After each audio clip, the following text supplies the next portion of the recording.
साथियों नमस्कार, मैं आपका भाई शुभम बच्चन। आज हम आपको वो बताएंगे मोल्डिंग में क्या काम होता है, कैसे मशीन का पूरा प्रोसेस होता है। हमारे साथ में है हमारे चंदन सर। ये आपको पूरा प्रोसेस बताएंगे मोल्डिंग मशीन का। मोल्डिंग में कैसे कैसे वर्क होता है, कौन सा मटेरियल चलता है और कैसे स्टार्ट होती है मशीन ना। बताइए sir. Good afternoon everyone. My name is Chandan Kumar Singh. मैं यहाँ पे मोल्डिंग का ट्रेनर हूँ। मैं इंजेक्शन मोल्डिंग के बारे में बच्चों को प्रॉपर ट्रेनिंग देता हूँ। मोल्डिंग में क्या होता है, बेसिकली प्लास्टिक के पार्ट्स बनाए जाते हैं। इंजेक्शन मोल्डिंग है, प्लास्टिक ना अलग अलग टाइप्स के होते हैं। इंजेक्शन मोल्डिंग बेसिकली 4 चीजों से चलती है: टेम्परेचर, स्पीड, प्रेशर और टाइम। इसको हम बैलेंस करते हैं मशीन के पीएलसी में। टेम्परेचर हम क्यों देते हैं? टेम्परेचर इसलिए देते हैं ताकि प्लास्टिक मेटल को पिघलाए। प्लास्टिक अलग अलग टाइप्स के होते हैं, हर प्लास्टिक मेटल का अलग अलग टेम्परेचर होता है। वो टेम्परेचर हम लोग मशीन में पीएलसी में टेम्परेचर पेज में जाके सेट किया जाता है, राइट। उसके बाद हम मशीन की हीटिंग ऑन कर देते हैं। हीटिंग ऑन करने के बाद क्या होता है, जब तक टेम्परेचर नहीं आएगा तब तक हमारी मशीन स्टार्ट नहीं होगी। इसलिए बच्चों को सबसे पहले हम क्या करते हैं, टेम्परेचर ऑन करते हैं। किसके अनुसार?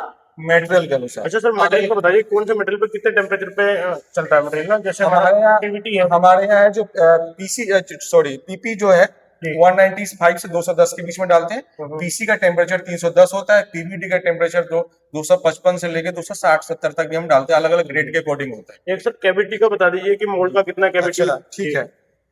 मोल्ड का कैविटी, मोल्ड के 2 पार्ट्स बेसिकली होते हैं। इसको कैविटी बोलते हैं, इसको कोर बोलते हैं। ठीक है सर। अब जैसे बच्चे लोगों का क्वेश्चन होता है कि जैसे आप इंटरव्यू में पूछा जाता है कि कितने कैविटी का मोल्ड है। अगर एक बार में एक पीस बनता है तो एक कैविटी का मोल्ड होता है। ठीक है सर। 4 पीस बना तो 4 कैविटी का। तो हमारे यहाँ 4 कैविटी का है, 1 2 3 4। मोल्ड के 2 पार्ट्स होते हैं, इसको कैविटी बोला जाता है, इसको कोर बोला जाता है। ये जब तक आपस में बंद नहीं करेंगे हमारा मेटल मोल्ड में ट्रांसफर नहीं होगा और सेफ नहीं लगेगा। अच्छा सर, ये मशीन कितने टन की होती है? कुछ टन का भी होता है? हाँ, टन का होता है। ये टन का मतलब होता है, जैसे हमारे यहाँ जो है 60 टन का मशीन है। ठीक है। इसको हम लोग क्लैंपिंग फोर्स के नाम से, टनेज के नाम से जाना जाता है। इसका मतलब क्या होता है, मोल्ड क्या है मैंने बताया आपको। मोल्ड के 2 पार्ट्स होते हैं, इसको कैविटी बोलते हैं, इसको कोर बोलते हैं। कोर कैविटी को बंद होने के बाद पीछे से हम लॉक करते हैं मोल्ड को, उसी को बोलते हैं हम लोग क्लैंपिंग फोर्स।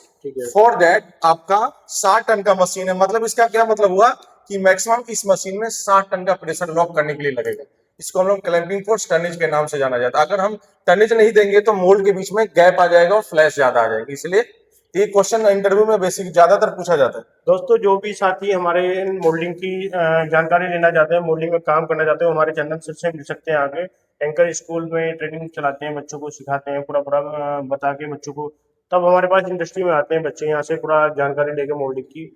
अगर कोई साथी नौकरी करना चाहता है, मोल्डिंग इंडस्ट्री में आना चाहता है, वो सर से एक बार मिल सकता है। सर बता दीजिए कहाँ आना बच्चों को, कैसे आना? ये एंकर स्कूल है, बैरियर नंबर 6, बहादुराबाद में। हम लोग बच्चों को CSR के थ्रू फ्री में ट्रेनिंग देते हैं। Thank you everyone. Thank you.